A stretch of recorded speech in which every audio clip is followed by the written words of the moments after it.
Hello, fellow gamers. We're not even gaming. I heard people will sometimes do these videos about what to watch in a season, what not to watch. I decided to do mine as a tier list. We're gonna do a tier list of all the anime from the summer 2021 season. I have here any chart in case I forget what a cover is. I have all of these images. There's, I think, 38 shows here, all of which are, TV shows, but some of these will be in the didn't watch category, and those are ones that I didn't watch because they're like a sequel to something that I haven't seen the original things beforehand. So, there's a couple in here that I've just never seen anything about before, and I wasn't sure if I could jump into them, so I just didn't. So we're gonna go through, and we're gonna throw some of these around and see where all of these kind of lie. I think last season was a lot better than this season, but I don't think this season's bad. I think it has some interesting stuff, although some of them isn't really executed too well. It brought interesting ideas. So we'll go through and see if you agree with my tastes for this season. Alright, let's get started with here. Our first contestant here is Miss Kobayashi's Dragon Maid S. Kyoto Animation, back, fucking amazing first episode. They showed you like all the different sides that can happen with Miss Kobayashi's Dragon Maid. I only experienced the first season like a couple months prior because I wanted to experience the show in time for the new season, and I'm glad I did because it was fucking amazing. Miss Kobayashi's Dragon Maid is great. There's some problematic stuff that, people in the community will even acknowledge is kind of problematic, but you just kind of overlook it sometimes with it, even though it's kind of there. You just acknowledge that it's fucked up, and you just enjoy everything else for what it is. It's a great show, except for that kind of bitch. This is why I would love to put in an S, but even season 2 seems to have that kind of bit going on right in the second episode.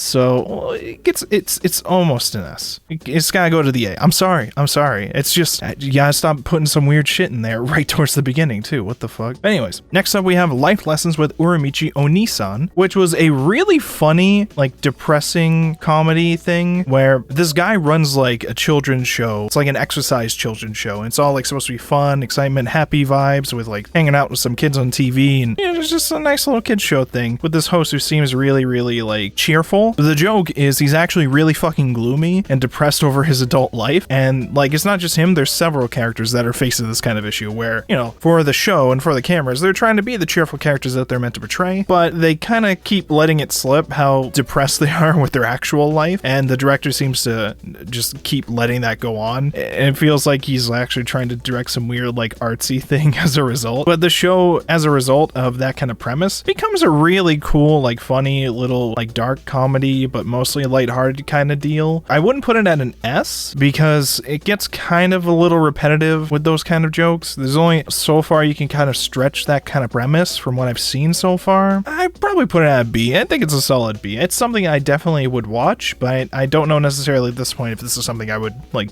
watch again, and I still think it's a pretty solid thing that I could recommend to somebody for this season. It's a good little comedy. Good for the kids. They can learn about life. Speaking about life, we have Remake Our Life next, which I liked a lot from its premise. I think more so it kind of relates to people my age because I'm at around the time that, well, I mean, I'm a little younger than I think he was, but like I'm like around that kind of period in his life where in the show he didn't go to like the art school that he always wanted to when he was growing up, and instead chose to go directly into the workforce, and things didn't really work out with the career he was following, and he realized he kept reaching dead ends and that he wasn't even really doing the things he wanted to do. And then one day he wakes up like 10 years in the past with the ability to make that choice that he wasn't able to make, to go to the art school and experience this what do they call in the show, the platinum generation, and get to express himself through different kind of means and go through like these lessons within that school, even like outside of like the actual art, and like there's some film stuff they learn, there's some art stuff in general, there's like writing stuff that they learned, but the important thing about it was just like it's lessons about how you're supposed to approach your life choices and what you value to matter. There's like an arc early on where they're making like a school film project as like a group. After like a couple things screw up like their project, they have to make like a choice whether or not they want to just accept how it is and that it it's good enough, the result, or if they want to try to like go the extra mile, knowing it's still not going to match up to the quality they want, but that it's going to match up to like the passion they put into the project. And it's this really big kind of like question within the show's themes, asking yourself like, pursuing something you want to pursue doesn't necessarily mean you're going to enjoy it if you're just kind of approaching it like a machine, I guess. That's kind of the vibes I was getting from the show initially, and it was doing really, really well to kind of reinforce that kind of idea to where like, if you really want to pursue something, you should make sure you're passionate about it and that you're willing to like pour like your heart into it. And that stuff was really cool. I don't think I would classify it as an S though, because like on a whole, none of the characters themselves really kind of like stand out to me as like their own kind of figures. They all seem to represent like these different kind of ideas, I guess I would say. You can replace the characters themselves with like a blank slate of a body and character, and this is not like a show where you're going to remember the characters, you're going to more remember the ideas that these kind of characters impart on you. And because of that, I'd probably put it more at a B as well. I wouldn't like put it at an S, because an S to me for this kind of show, I guess, would be like a show that imparts those themes and also like really gets me hooked on each of the characters like stories and lifestyles. And maybe it does later on, but at this current time where I've only seen like 3 or 4 episodes, so Remake Our Life I'd put at a B, at least for now with how far I've gone with the show. But I think this is one of the better ones this season. This is probably one of my more personal favorites, just because of the themes it kind of introduces. All right. Cheat Pharmacist in Another World. Oh my fucking god. Did I hate this?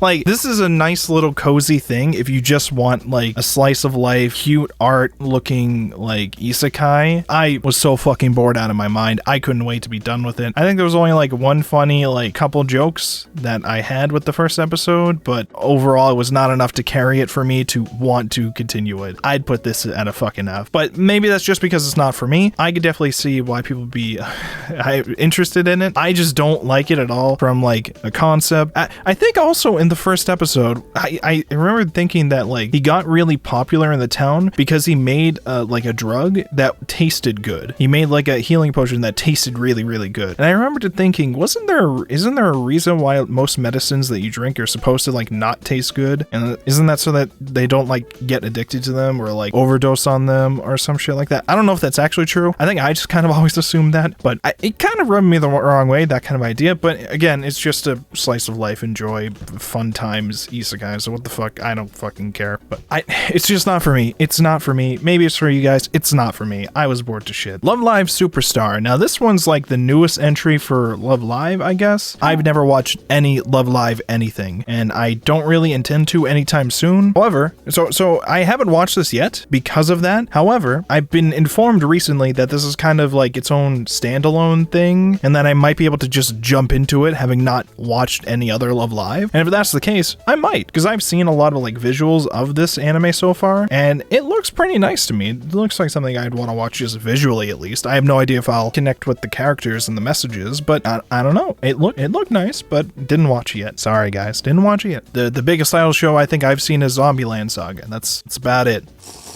Reincarnated as a Slime Season 2 Part 2. So I didn't finish Season 2 Part 1 yet. I watched like one episode of it, and I kind of fucking hated the first episode of it, so I didn't feel like watching it weekly while it was airing. And now with Season 2 Part 2 airing, I might just wait until this is done, and then I'll watch Season 2. But so far it seems like I liked Season 1 a lot more. I guess up until the end, that like final arc that they had there kind of stretched out for a while for me, but it was still pretty solid. I would still recommend Reincarnated as a Slime, even if I would only recommend Season 1 right now. It's pretty good. Magia record Mahou Shoujo Madoka Magica Gaiden second season. Well, I watched Madoka Magica recently, but I don't know what the fuck this is. Maybe I just didn't get this far. Whatever it is, it's a Season 2 of a side story, whatever it is, so I don't know fuck all, and I have not watched it at all. So it goes in, didn't watch. How a Realist Hero Rebuilt the Kingdom. This had an interesting premise for me before I watched it, and then I watched it, and then I realized, oh, I don't know what else I expected, I guess. It like was just a dude who's summoned to the world to be like sold off, and instead he's like, well, hold on. You don't have to sell me off just because you guys are poor. Let me see your books. I'll figure something out because I don't want to get sold off and like have horrible shit happen to me as a result or something, okay? You guys brought me into here to sell me? No, I'm just gonna figure your shit out. And he's like quickly given the kingdom because the people running the kingdom clearly don't know what the fuck they're doing, to the point where this random guy who they summoned in, they'll just give it to him. It's like, fucking, I guess if he could figure out what to do to save them, you just give him it. Just give him it. And like, it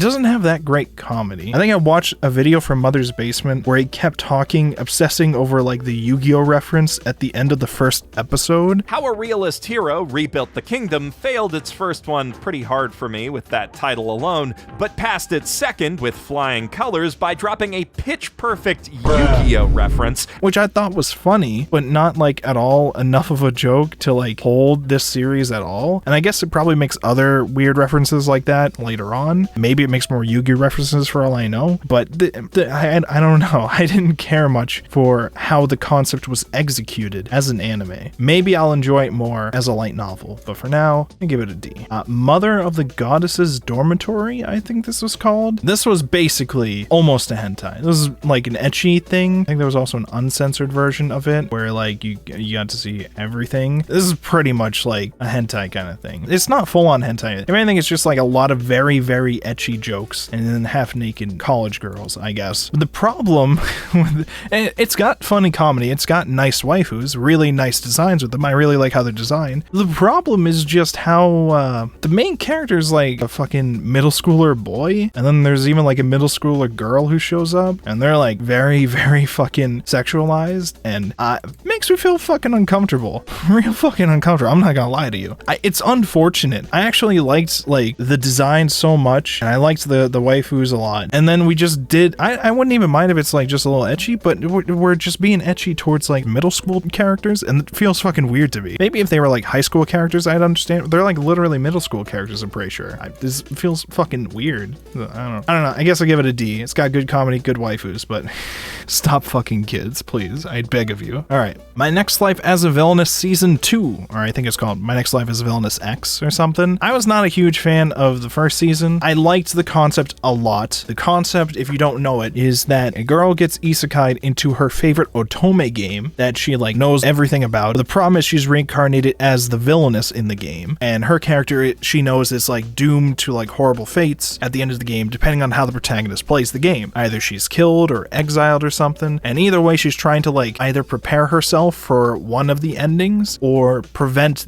those endings from happening entirely, and she's just trying to like navigate this game and interfere with the different characters that she knows and the events that she knows will happen in the mechanics of this world. And that concept is really, really cool. It's done really well at first, and then they kind of ignore all that to just do slice of life tea with the boys for the rest of the season. Season 2, it seemed like pretty nice as well, but it seemed like it's just continuing off that kind of like, you know, ignore the initial premise deal. More so in the second season, it seems, because at this point she just kind of like knows that she's not doomed for the routes that she knows about. I don't know if maybe there's something else that comes out that she remembers that would have to be past the first episode for me to recognize, but from what I saw, it just seemed like it was continuing the premise of, let's just do more slice of life with all these royal characters from this otome game. And that could be fun and nice too, but it's not for me. I was into the initial premise and focusing on that. We don't give a fuck about that anymore, it seems. So I don't know. It seems cute. It's got nice art. It's got nice characters, but it's not for me. So I'll give it a C though. I'll give it a C. I don't totally hate it. I would watch it, but I don't think I would like say it's a must watch or anything like that. So, but finally we get to a show I fucking love so far. Dungeon of Black Company. This show, all right, fucking awesome. It's, would I give this an S? That's an important question, okay? Some of you guys fucking hate the show. I love this show and its comedy and concepts, okay? So the idea of the show is that this dude who wanted to like be like a neat, just stay at home and play games and all that, he finds out the way to do it in real life is just to get rich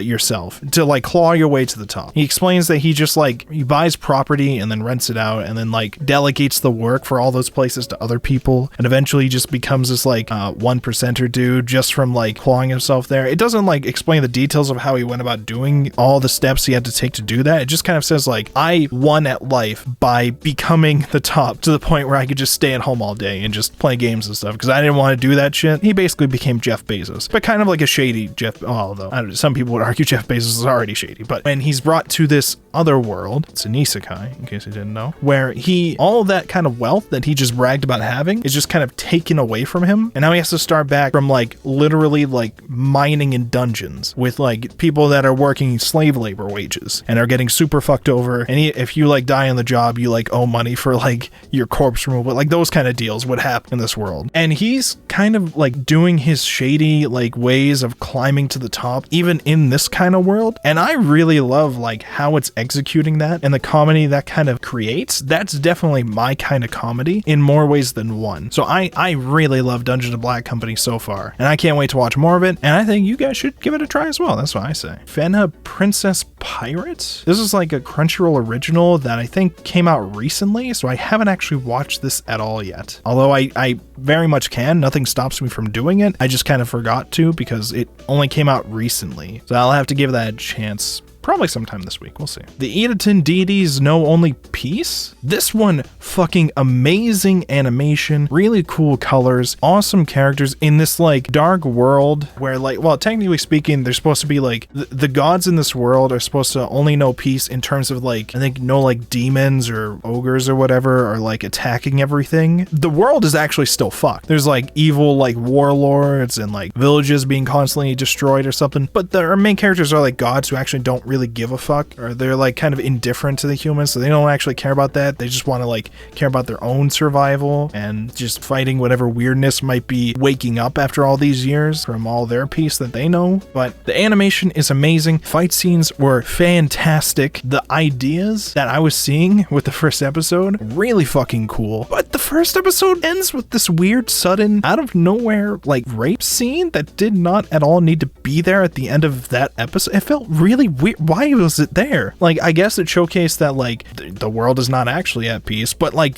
there's a million other ways you could do it other than a very vivid, horrific rape scene against like, I think like a priestess. Fucking what the fuck? I don't get it. Some people in the comments of this on Crunchyroll were like defending this as like, you know, people are just too sensitive for that. But no, it's just fucking awkward writing to throw that shit in at the end of this first episode when nothing at all was connected to that scene. You put it in the next episode. That's what you're supposed to do. That shit was like very fucking weird and abrupt and kind of, I don't know. I feel like once I watch more, I'll like it a lot more, but that kind of thing at the end of the first, it felt weird. So I don't know if I'd give it an S yet. I'll put it in an A for now, just to be safe, because I don't know how much more weird it gets like that. Peach Boy Riverside. This was, it was a show. I think it was one of the first ones I watched this season. I actually wonder if I don't remember enough about this. What I remember about this was random girl who might be like a sleeper agent kind of psychopath in this like fantasy world with like a dagger roaming around, meets this literal bunny girl. I don't mean like a girl in like a bunny outfit, like a literal like actual bunny, like a literal like rabbit person. And they kind of like roam around, and then like an ogre shows up or some kind of demon thing, and then they try to fight it, get their ass handed to them, and then the girl goes sleeper agent psycho and like obliterates him instantly, and then the episode ends. And I just kind of like was left wondering, like, the show felt like it didn't know where it was wanted to go or where it ever was going to plan to go, and the characters weren't even that interesting enough to keep me hooked with that. I'd put this probably in maybe D, because like it wasn't terrible, but man, I don't really care to go back to it at all. Maybe I put it in F, but no, some of the fight scenes I think I remember were cool. We'll put it in D. TSUKIMICHI, good comedy for isekai overpowered like genericness, executed kind of well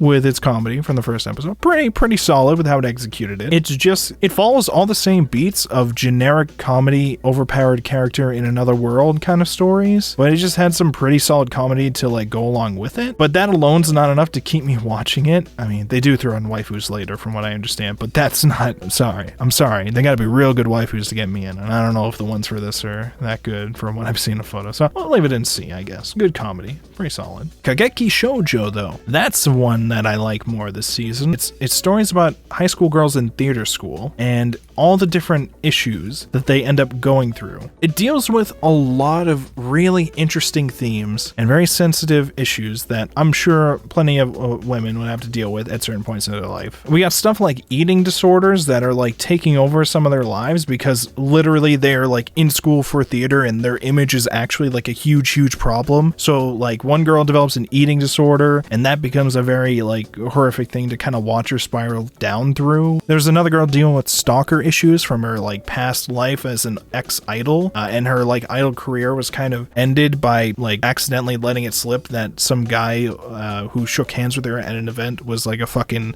loser and to like not touch her, and that she was disgusted with him. But that stemmed from like being sexually abused when she was younger, and she's actually not comfortable around any men, which is why she was excited to be accepted into this all-girls school. You know, themes like that are kind of like really nice that it deals with. The problem with the show is just that it doesn't really resolve those issues in any kind of like meaningful or interesting way. It's kind of very anticlimactic with how it resolves those issues. So like the girl with the eating disorder, she is just given a pep talk by a teacher at her lowest point. That was it. That was all it took, and she's good now. And the pep talk just kind of boiled down to like, don't quit school. The one who was being stalked by somebody else, the stalker turned out to not be stalking her, but like trying to like apologize to her when really he wasn't even like, it was the same guy who like she got in trouble for like calling a loser, it turned out, but he wasn't even the one who was supposed to be apologizing there because he wasn't actually ever stalking her at all. And she just kind of like assumed that he was for like no real good reason other than he was there again somewhere else. And I don't know, it just felt weird. And then like he just kind of shows up and saves the day from people like trying to take her away or something. I don't know. Cool show. Great ideas, great themes and concepts we're exploring. Interesting characters. I fucking love the dynamic of the tall, very happy, expressive girl and the tinier, more like to herself, closed off, kind of like cold girl. And both of them are pursuing the same dreams and have different like views of how to approach it. There's a whole bunch of different characters in the show that have really interesting like ways to look at these kind of things. And it's interesting to watch them go through it. I just kind of wish there was a little bit more learned from like when they go through it and that they were like resolved in more interesting ways, I guess. I don't know. It's a nice little thing to go through some like issues that could be affecting a lot of people in like more of a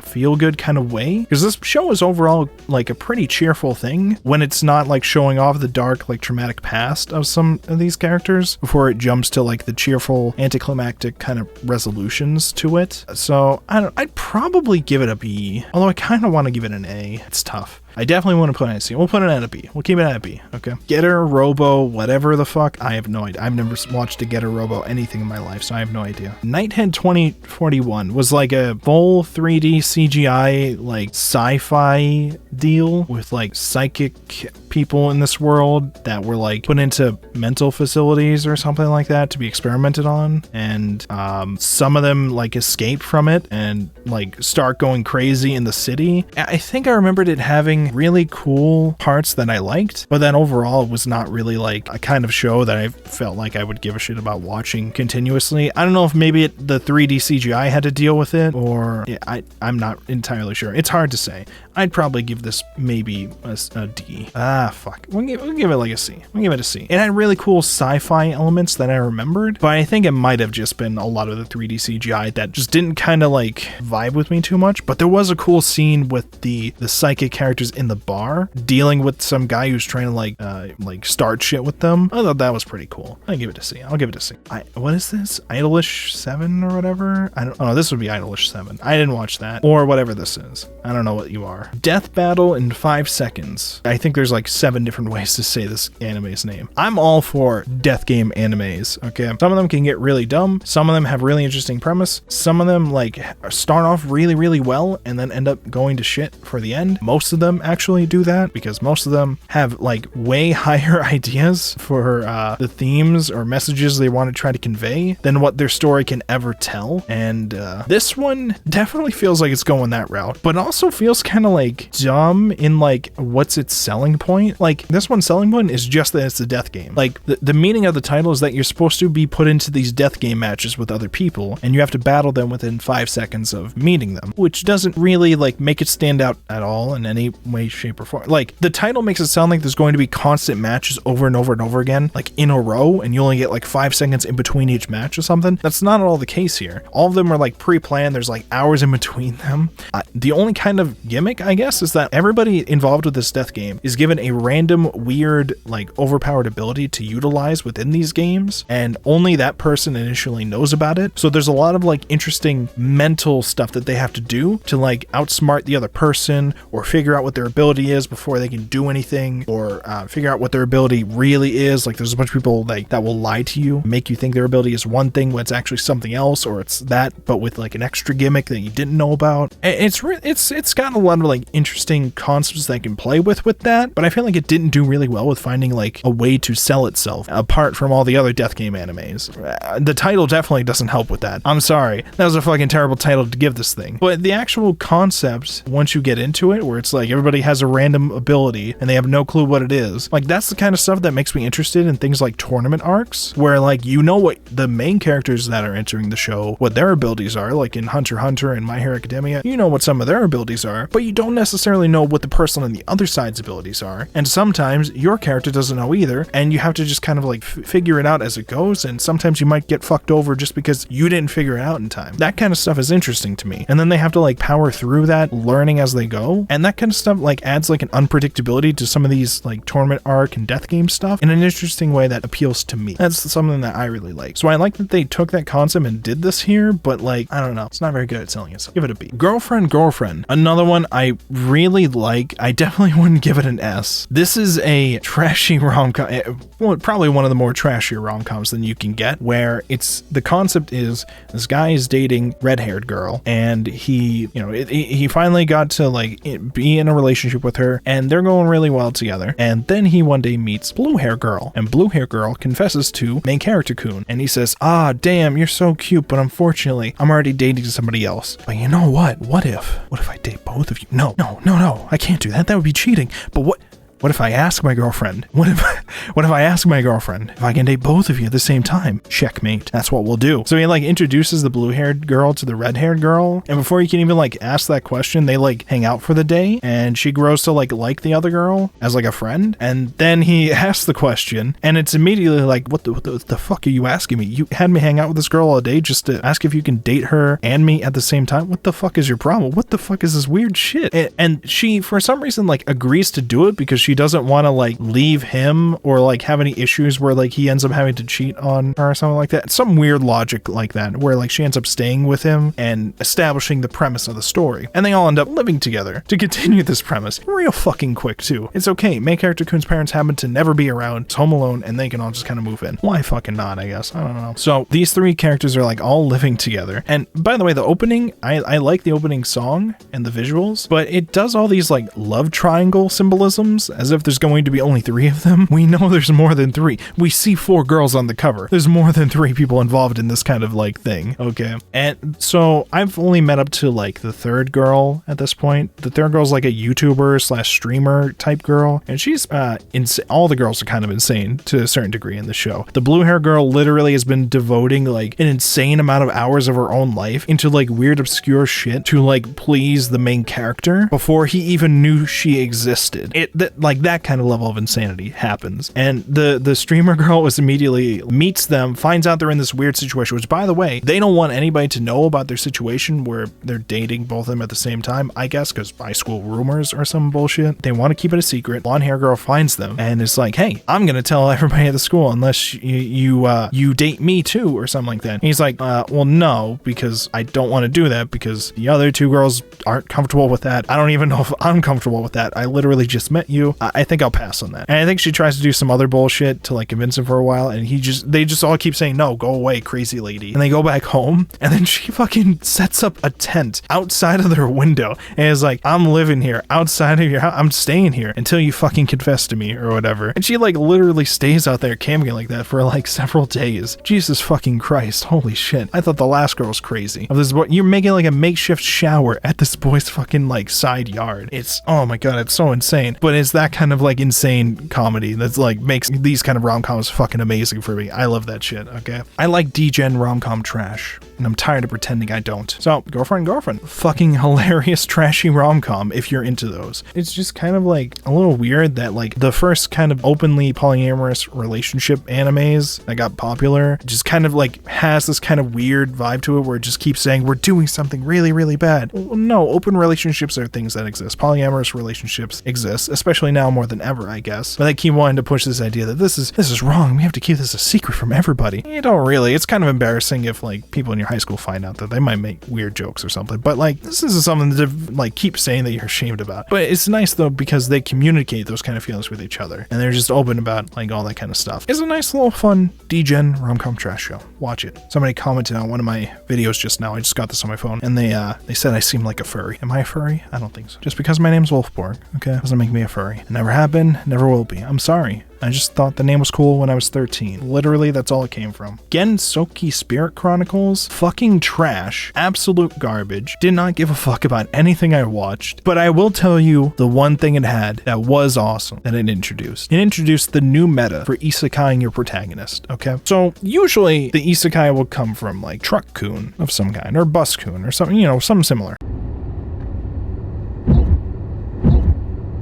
How about main character Kun is on a bus. This bus immediately starts like crashing. It's about to like crash. You can see it's about to crash. It crashes onto railroad tracks and is then immediately hit by a oncoming train on the tracks, which then also crashes off the rails. Then fucking lightning strikes right down on it's just like insane. It's like, what the fuck? And it made me think this was going to be an overt like parody isekai. And it just kind of wasn't. And I don't know what the fuck this is or why this is. I don't give a fuck about any of this. Just watch the isekai scene. That's it. Just watch that.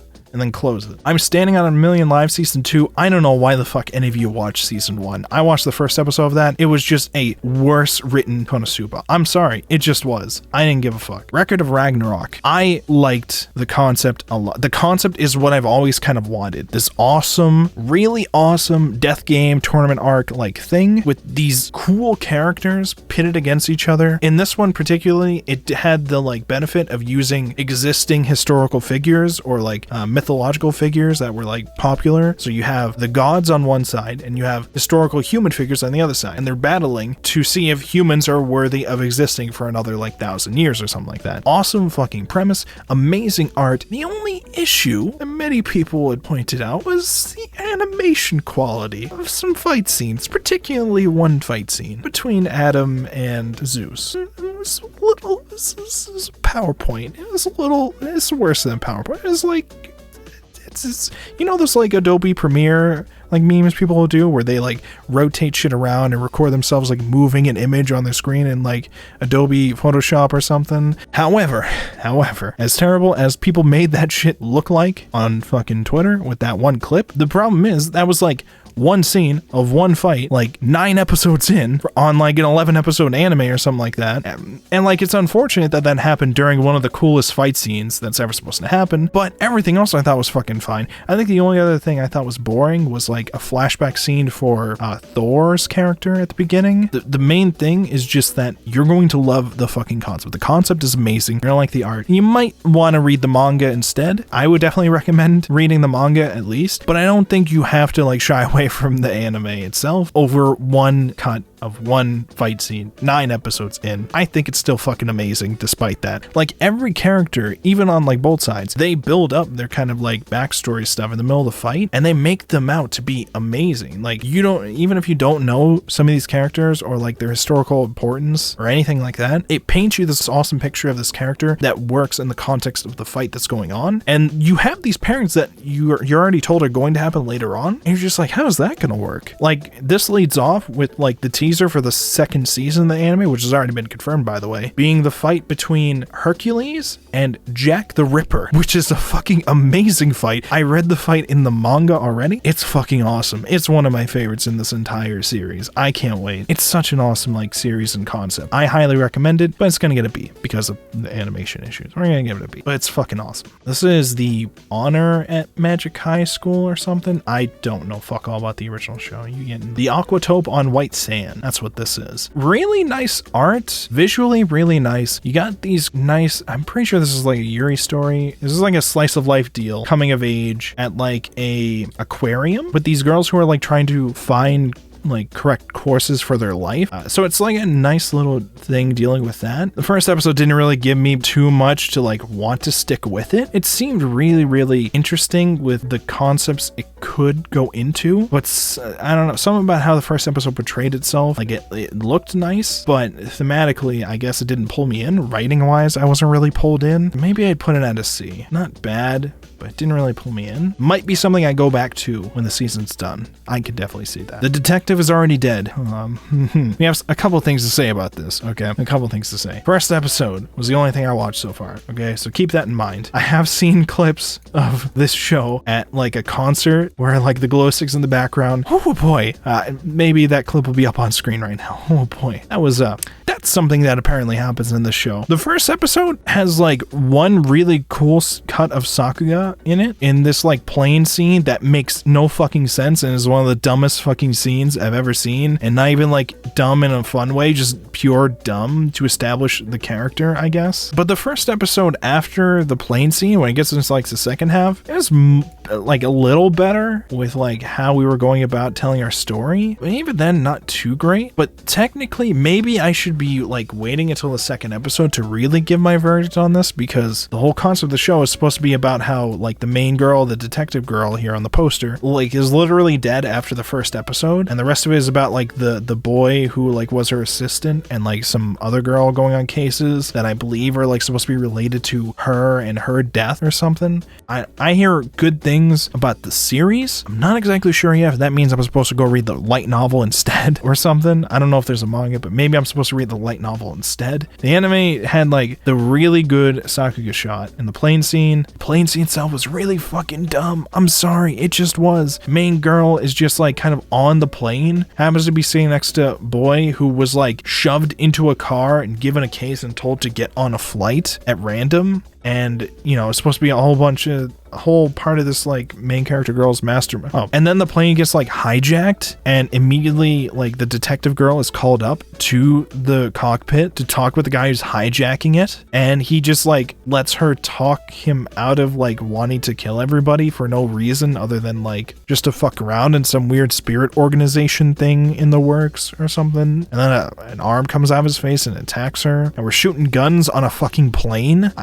It's weird. It's dumb. That was a fucking terrible opening. I hate it. It was so dumb. Not even in a cool way. It's just in a nonsense. Like, I don't.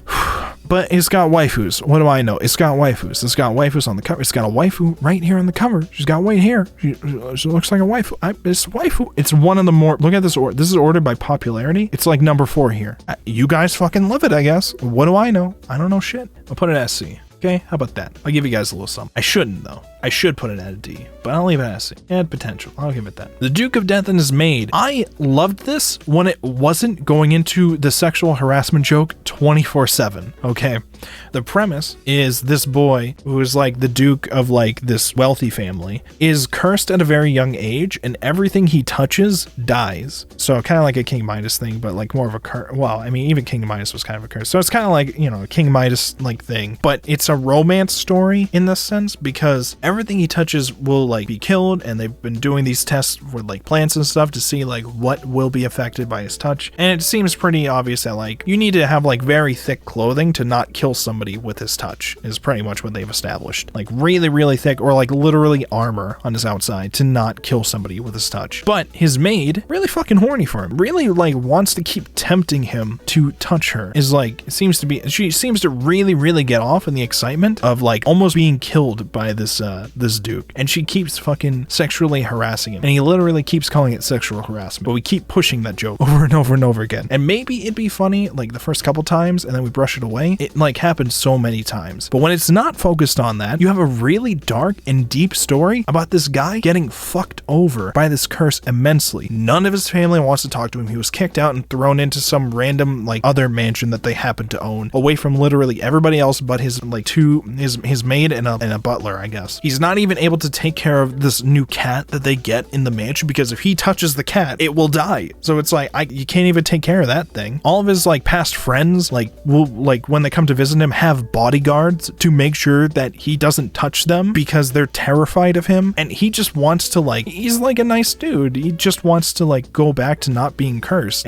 From where I left off, it seemed like they were going to go on a journey to try to find some kind of cure out of this, but it seemed really, really good when it wasn't focusing on sexual harassment jokes 24/7. It seemed pretty solid, pretty nice. I really liked it. Sometimes 3D CGI was kind of a little iffy, but I think it overall worked for the style of the kind of characters that we wanted to portray here. It was pretty nice. I liked it. That's all I have to say about shows, okay? I have all the adjectives, the best adjectives, but I'm gonna stick with I liked it. Tsukishima, I think this is called. This was like if a Yakuza guy voiced a cat and just kind of freeloaded at an old lady's house who doesn't know how to deal with this weird cat. It was funny little shorts. Nothing really too memorable. I put it at a D. Although it looked hilarious from the trailer, and then I watched it and I was like, it's alright. I don't really care for it. Remain. This is supposed to be water polo boys. I guess your boys love kind of fantasy boys. I don't give a fuck about water polo. I just don't. In any way, shape, or form. I don't know if anybody who watches this does, to be honest. More interesting than the boys or the sport was this weird concept they did to start the story. And the concept was that he used to be the captain of this water polo team growing up. They used to be awesome, but he got into a car accident and he lost his memories for he was in a coma for a few months and then lost his memories for the past couple of years. And he literally has no memory of ever playing a water polo or his friends or his life from all these years ago. And he's just kind of coming back to his life, trying to figure out what happened in between, finding out all the stuff he cared about and loved and all these people that he knew before that he knows nothing about now. And he's trying to adjust to that life. I don't know if I give a fuck at all about him re-finding water polo in that story. I feel like there's a lot of other stories we could have done instead of that shit, and that we should have done instead of that shit. So you did awesome at establishing a cool premise, and then you just had him go back to water polo, and I don't give a fuck. I put it in D.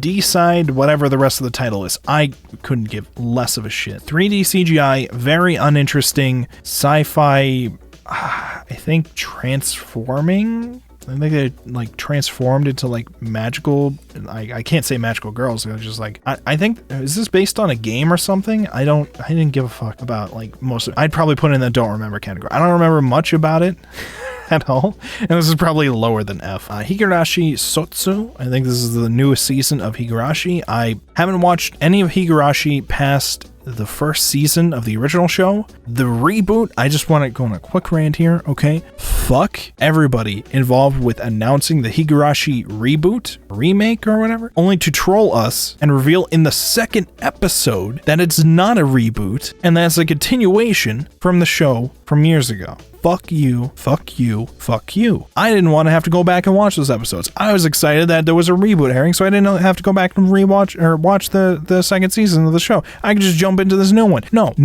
Instead, the first episode, yeah, it's a reboot, guys, no problem. Second episode, no. Actually, this is a continuation. Here's the new title that we didn't announce to you guys before. Fuck all of you. Seriously, why the fuck would you market it like this? I hate all of you. Literally misleading and spoiling a whole bunch of people. Not me, because I got far enough in the show originally to the point where I understood the premise and twist of what was going on. But fuck, everybody else just got super spoiled if they started with a reboot. Super fucking spoiled. Oh my god, why would you do it like that?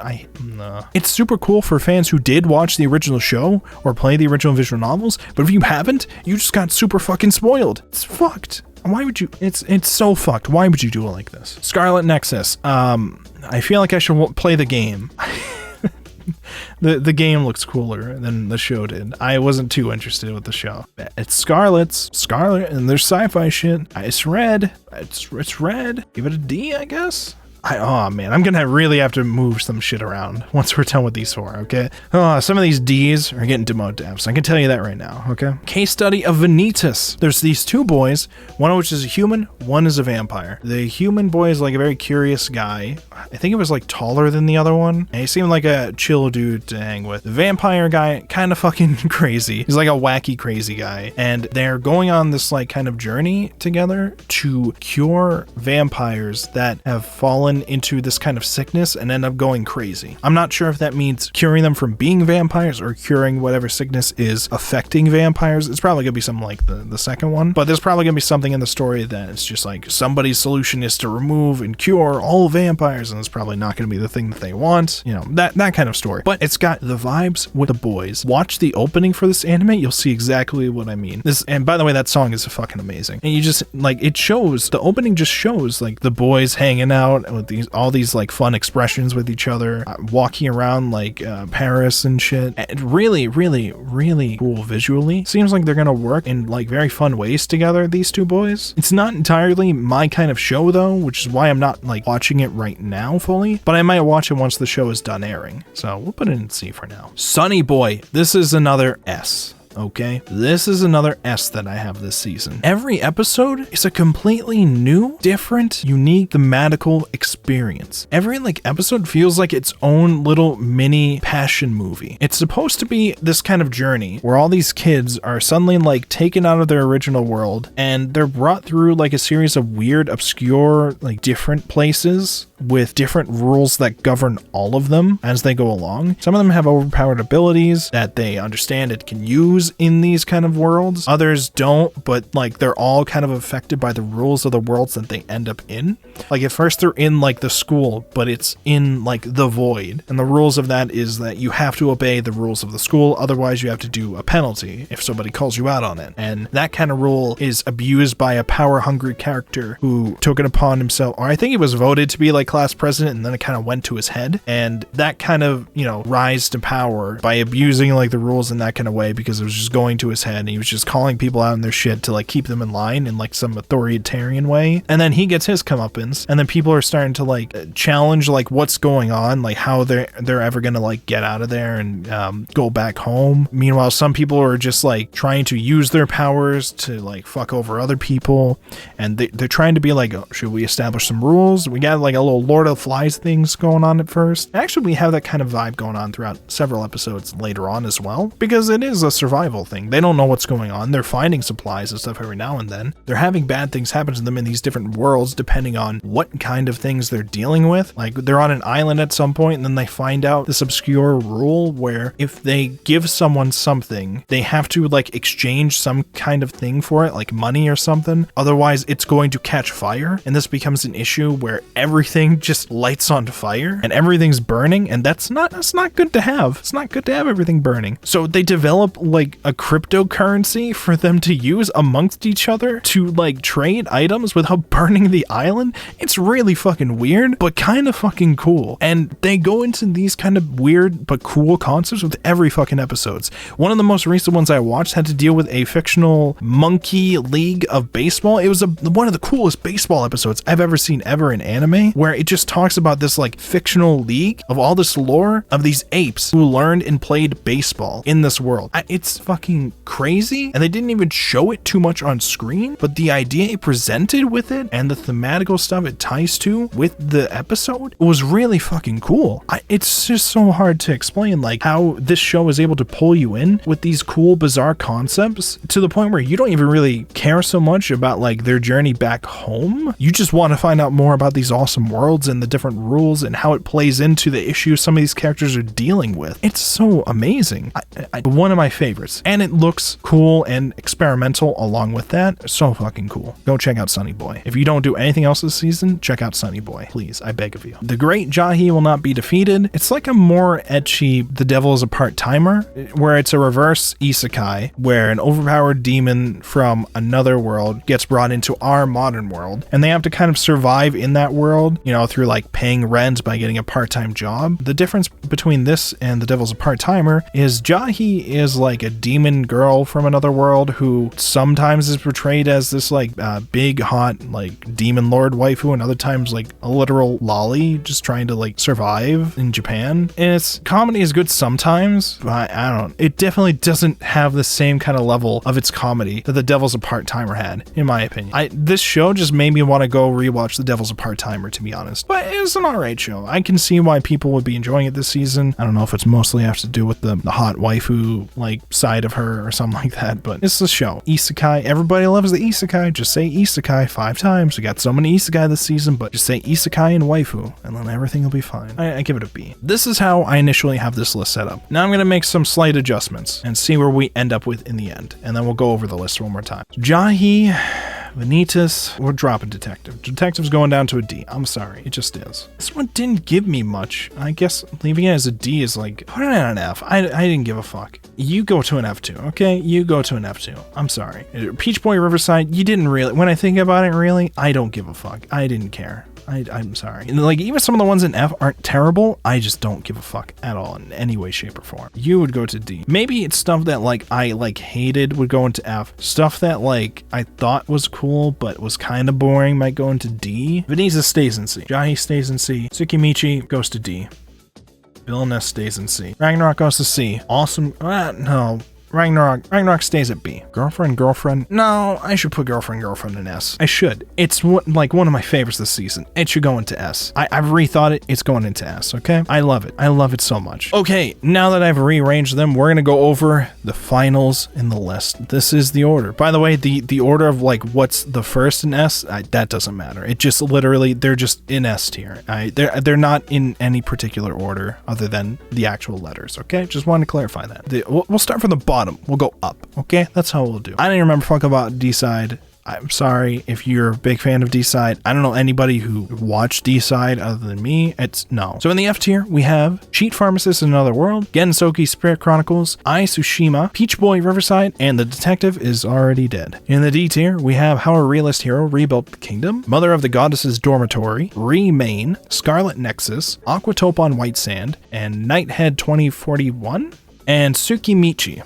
In the C tier, we have My Next Life as a Villainess Season 2, we have The Case Study of Vanitas, and we have The Great Jahy Will Not Be Defeated. And in the B tier, we have Life Lessons with Uramichi Onii-san, Remake Our Life, Kageki Shoujo, Death Battle in 5 Seconds, and Records of Ragnarok. In the A tier here, the big boys, we have Miss Kobayashi's Dragon Maid Season 2, The Idaten Deities Only Know Peace, and The Duke of Death and His Maid. And then in the S tier, my favorites this season, we have The Dungeon of Black Company, Sonny Boy, and Girlfriend. Quite the range with the S tiers, quite the different stories, I gotta say, but they're all kind of things that gravitate towards what I really enjoy. I really love, I just really love the sketchiness of the main guy from the Dungeon of Black Company, and I really love the comedy that goes into it, and I really enjoy the awesome themes and different messages, like entirely different stories that Sonny Boy portrays with every single episode, and how it stays like visually interesting even with all that. And then Girlfriend, it's just trash dumpster like rom-com stuff that I just kind of can't look away from. It's fucking great. I'm sorry, it just is. It's just fucking hilarious to me. Every single girl is like crazier than the last, but they're like all communicating with each other pretty well. So, like, it's just kind of like, it kind of builds up. I enjoy that shit. I like it. Terrible rom-coms, that's it. That's where you go with anime. The terrible rom-coms. And yeah, that's the list. That's it. This is the definitive list. If you disagree with this, I don't care. I'm sorry. You can leave comments. You can try to complain somewhere. I don't care. You ever see that Michael Reeves video where he makes like a bot that like prints out your ideas on Twitter and then immediately puts it into a shredder? Just imagine that. If you disagree with it, just imagine like I treat it like that. I don't care. And you might be thinking about Wolfborg. Some of these you haven't watched the second episodes for. This might change when the season ends. I'm sorry. This is just it. This is my impressions. This is where it's at right now. And it's probably not going to move too much. Alright, that's all for the video. If you disagree, I don't care, but you can leave a comment. I might read it or respond to it. I might throw it in the trash. You know, pick your thing. That's it. So, thank you for watching the video. I hope you enjoyed.